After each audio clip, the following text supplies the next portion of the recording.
Alright, so let's take a look at GM Vault's take on Thieves Cant that he has supplied us. Oh, King says everything went fine. It's a little helter-skelter because we've got some newbies and some people who are beyond cautious. Ah. I guess it's better riding the brakes than just haphazardly, you know, hydroplaning forward. I liked his kind of like classic Final Fantasy setup, you know, with like the little chibi figures moving on the grid like that. Also, everyone made a social character, kind of, and were slapping things with damage reduction. Oh.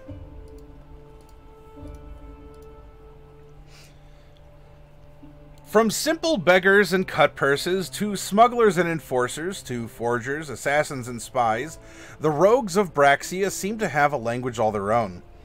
Although there are few specific guilds, the thieves that live in the shadows all seem to follow the same basic codes and traditions, all passed down from master to padfoot. No matter their specific skills or specialties, all rogues belong to the loose cabal known as the Network. The Network itself has no known head. Instead, the Council of Nine acts as democratically as known backstabbers can. The Council of Nine is elected and represent the most experienced and respected members of the network, truly masters at their craft. Other than a generalist rogue, a jack-of-all-trades type rogue, there are 20 other types of specialty rogues.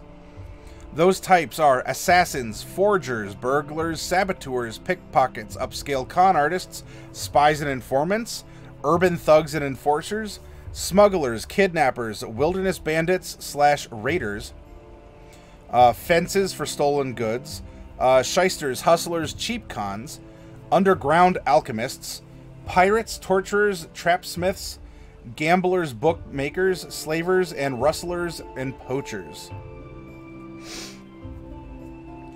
The spies and informants could be broken down even farther into government, business, or religious spies if one wished to be technical. Oh, Ninbins is continuing to tweak the Hill Giant Barbarian path here. While you're raging, when you roll damage for a successful thrown weapon attack, you can re-roll that die and use the second result. I'd make it on, if you get a 1, maybe on a 2. But honestly, a lot of thrown weapons like that are already going to be D4s and D6s. So you may just want to reflavor it and say if your damage die comes up as a 1, you can re-roll it and you have to keep the result no matter what. The spies and informants could be broken down even farther into government, business, or religious... Okay, I got that. The secret code language of these rogues is called Rogues Cant, and used when out in the public away from places known to be safe for their types of conversations. The farther away from a major metropolitan area, the less likely you'll find a large group of rogues where the cant would be necessary. Like the druids of Braxia, their language is all their own, non-decipherable to ordinary folk. This cant sounds like mundane chit-chat to anyone eavesdropping in on the conversation, and not even knowing they are listening in on plots and job offers of theft, arson, or murder. Now, a rogue cannot simply start speaking in their secret language in hopes that there is another rogue around to hear them. No, every rogue, from the simple beggar to the most distinguished spy, wears a symbol somewhere on their person in view, should they wish to identify themselves to other rogues. This symbol can take many forms, but is always 2 parallel gold bands. The symbol can be a golden ring with 2 gold bars, a necklace of 2 simple gold chains as a choker around a woman's neck, golden armbands trying to hold in a brute's bicep, golden vest buttons with 2 lions, or even 2 yellow ribbons around a top hat.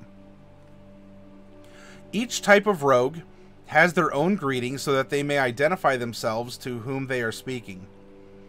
No sense asking a forger to do an assassin's job, nor a government spy to pick the pocket of a lowly vegetable peddler.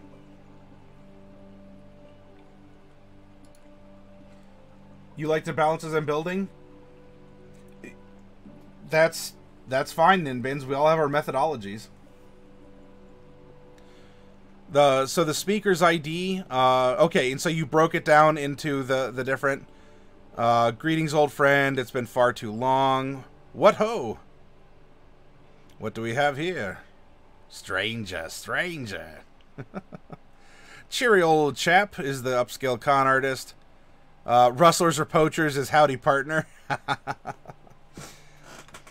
I do like that, and how someone who is so you identify someone with the 2 gold rings, and they would say something in a particular fashion.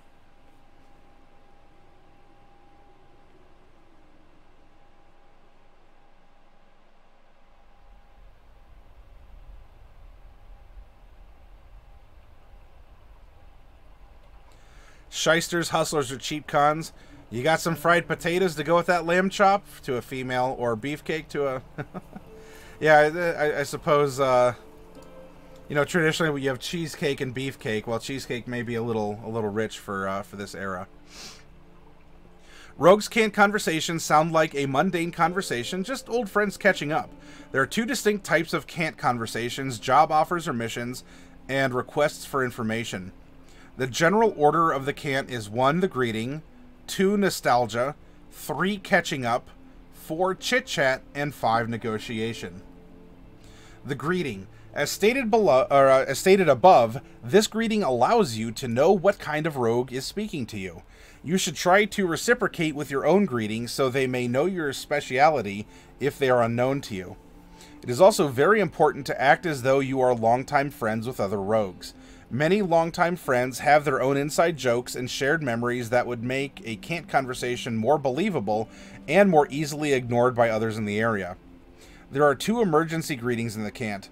Long time no see, meaning you need to lay low, it's dangerous for you here. And boy, am I glad to see you, meaning I need sanctuary, help me hide now. Although, wait, wasn't long time no see up here? No, maybe not. Oh, I must have been thinking of Assassin, because it's been far too long.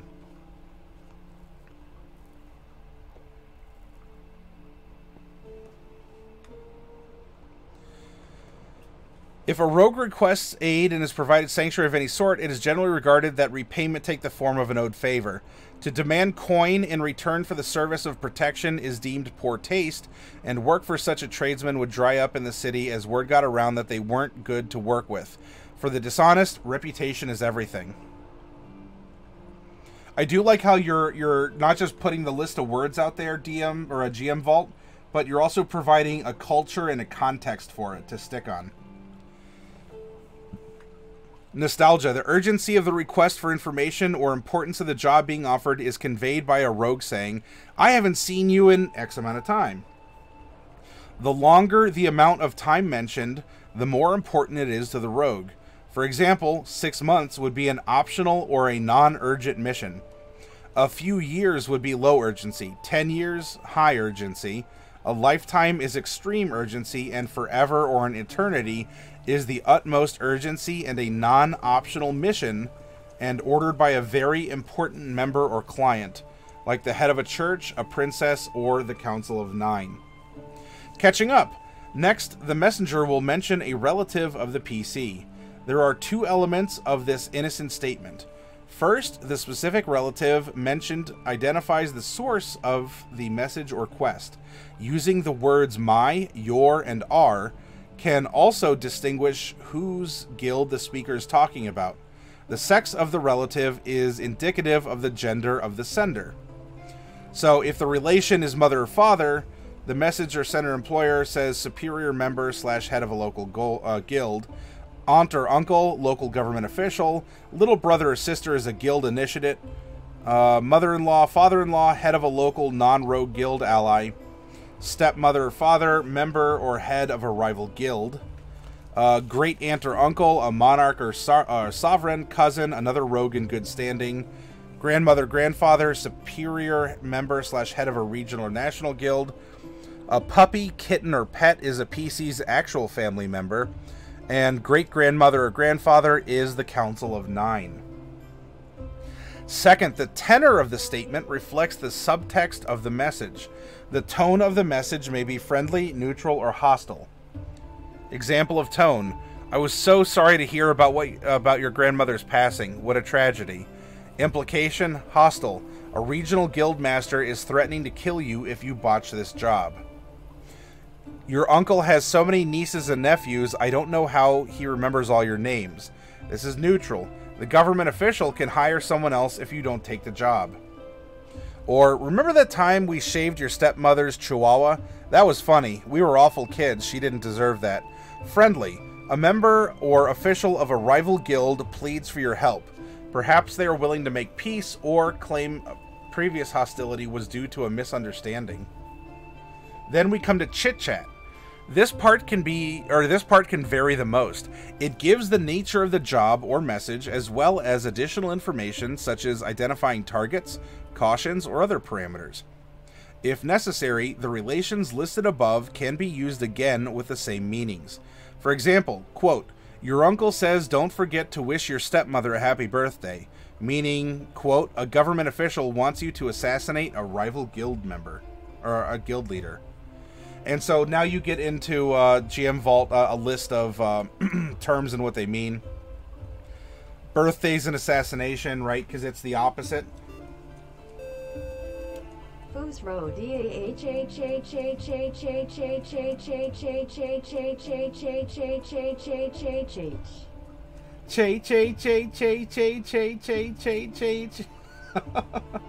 Darn it, there's still bugs in Skyrim. Did you just hear that? Thank you very much, Blunderloot. I appreciate that.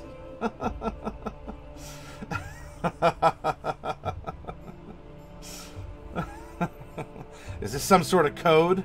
Oh shoot, what does that mean? We're going over Thieves Cant right now.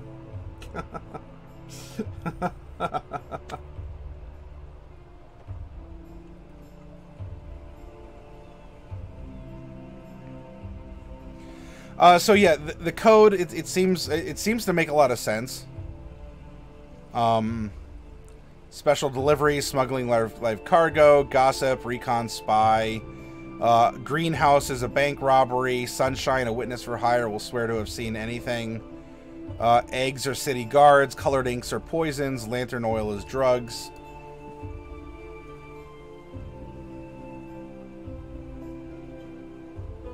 Totally worth the reaction.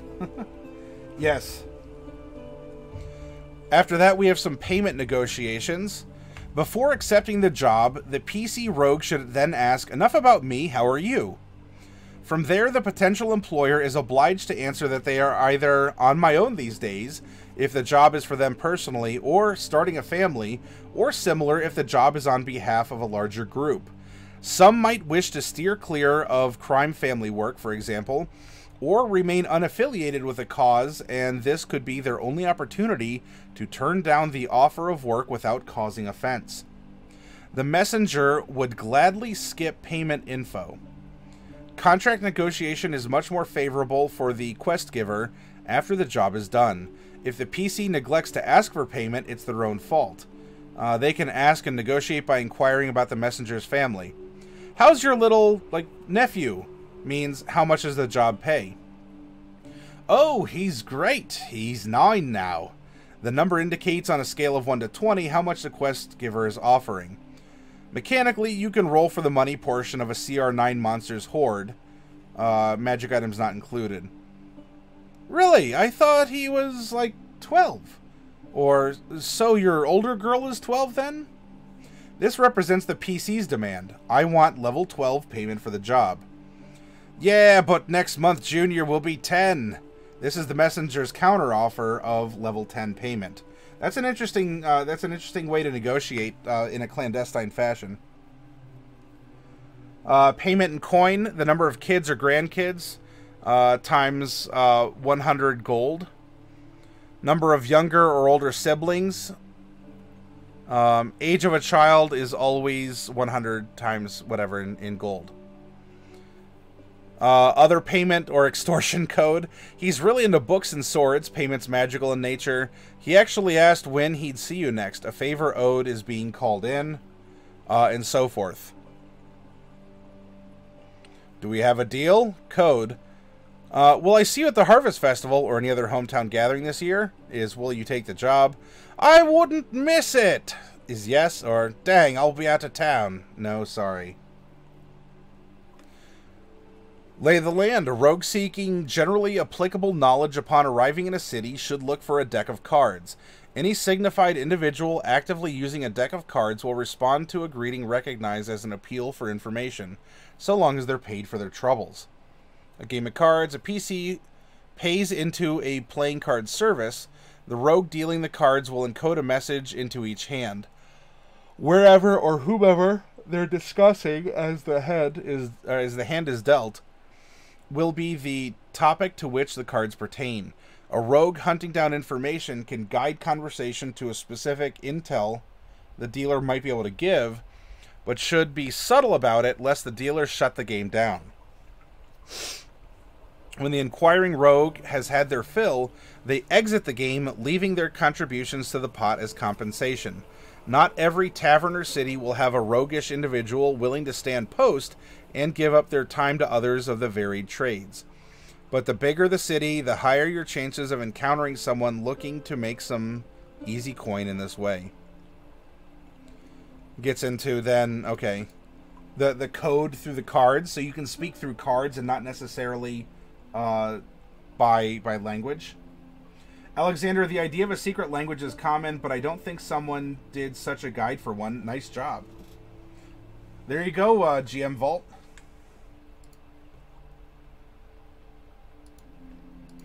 Variations. While a tavern card game is a classic example of a context in which the party rogue might drum up information, it is worth considering other contexts in which a trade member would be utilizing a deck of cards without drawing suspicion. Okay, so using other means than a deck of cards, a charlatan fortune teller.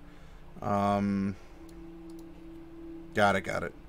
Rendezvous. The location for further details will always be given as a card game at a particular address, commonly a safe house, at a specified time. If the hiree is accepting the work offered, they should indicate their intent to attend the card game. If not, it is not uncommon practice to express uncertainty at one's ability to attend, reserving the option to pick up the job at the time of the card game, or formally accepting or decline once more details have been learned. Ooh, that was a big sentence. If taking this tactic, however, the hiree rogue should expect competitors to the contract to have been gathered in the meantime, likely lessening their potential earnings. Again, I do like the layer of culture that is being provided alongside the actual verbiage or the words being used.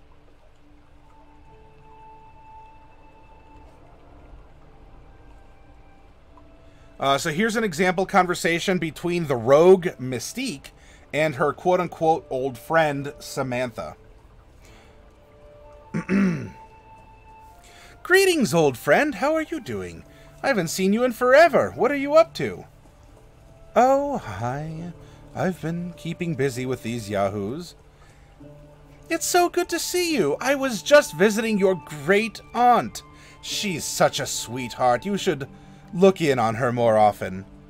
Yeah, maybe I will after we get back from our trip to Hradwit. Hradwit? You know, that road will take you right past Fraudbutts. Location. I hear they have a new Gamesmeister since old Fradbutt retired. Really?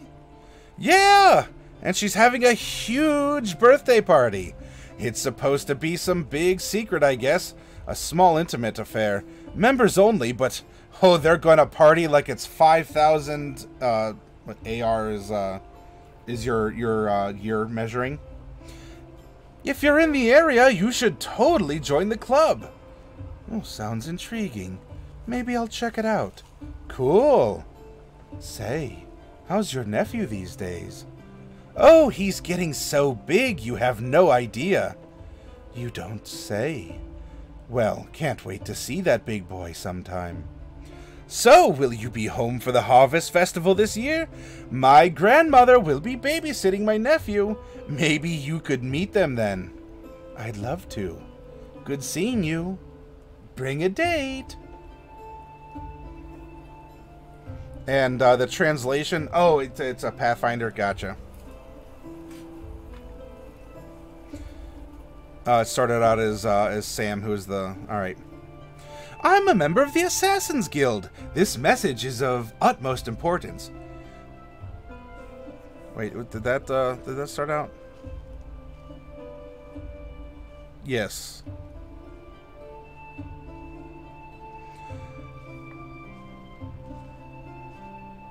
Wait, was that lining up? Hradwit, we have 1, 2, 3... Fourth line mentions Hradwit, and this is the third line that mentions Hradwit. Oh, maybe it's not 1 for 1. But anyway, okay, so the translation is, I'm a member of the Assassin's Guild. This message is of utmost importance. It's been too long since you've reported to the Queen. She urges you, tactfully, not threatening, to complete this task. I'm on an assignment to Hradwit. Finish this job first. Assassination of the new master of Fraudbut's Academy and his crew. Leave no survivors. Also, leave no evidence or collateral damage. Begin with a covert infiltration. How much? Unspecified, but very generous. See the Assassin's Guild Master for payment. You'll need backup, but don't tell them any details. Follow-up conversation with the party. Annabelle, the Minotaur fighter. I didn't know you had any family. Mystique, I don't, you numbskull. You think I want my parents to become some thug's pets? My siblings tortured by some demented murderer? So, you do or don't have a family? I don't. Not a single relative left. If you're lucky, maybe someday I'll swear I don't know you either.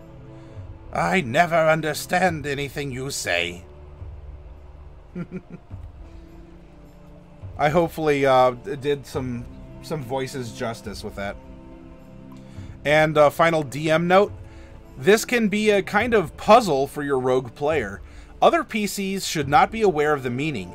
In fact, other players may not even realize Thieves Cant is being used. Most games, in my experience, don't actually do anything with Thieves Cant, unless maybe just passing secret notes. I designed this hoping to avoid the passing of notes. Your rogue player should have a copy of this guide. Even so, they may misinterpret the message entirely. If they do, that could be even more fun. I tried not to overcomplicate too much, so the passing of notes or private conversations with your rogue may still be necessary to convey specific quest details. And there we go. This so this is a resource that this is a resource that was shared by GM Vault. Also, Alzy, I see your link here for the Kill 6 Billion Demons webcomic. And thank you for the disclaimer on that, too.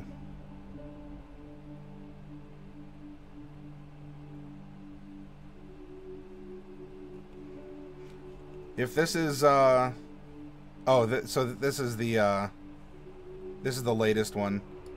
So if we get to the first, well, looks like this is what we're getting. Interesting.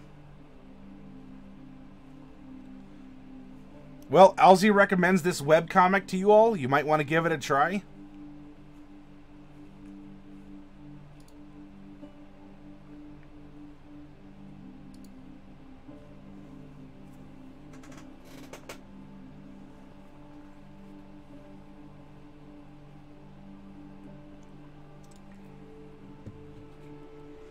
So, thank you, GM Vault. Alexander, I'm glad that you like this. Ninbins, I hope that this does work for you. Yeah, that was an excellent concept to incorporate directly into a game, or to somehow, to tweak or modify. For example, Alexander may take this and end up customizing some things. For his own tabletop, or his own the way that he wants to present it. But GM Vault, you did an excellent job of presenting a mutable platform that we can all approach and interact with in our own different ways. And it is, I think it would make a very fun mini game to play with your rogue character who wants to use Thieves Cant at the table.